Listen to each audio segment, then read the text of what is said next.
Hello दोस्तों, राधे राधे। आप सब लोग कैसे हैं? हम भी अच्छे मस्त स्वस्थ हैं। हम भी सब लोग कैसे हैं? आज सावन का पहला दिन है। आप सब लोग को सावन का हैप्पी में सावन। आप सब लोग कैसे हैं? हम भी अच्छे मस्त स्वस्थ हैं। हमारे खेत में धान लग रहा था, इसीलिए वीडियो बनाकर टाइम से नहीं छोड़ पा रहे हैं दोस्तों। वीडियो कुछ बनाकर अपलोड कर दें। आप सब लोग देखिए, ढेर सारा प्यार दें दोस्तों। आप सब लोग बताइए, आपके यहाँ धान लग गया है कि नहीं?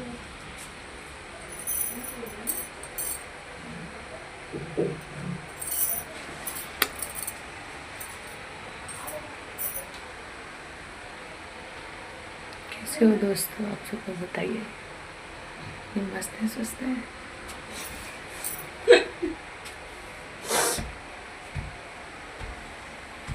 मस्त है स्वस्थ है जादी कहती है।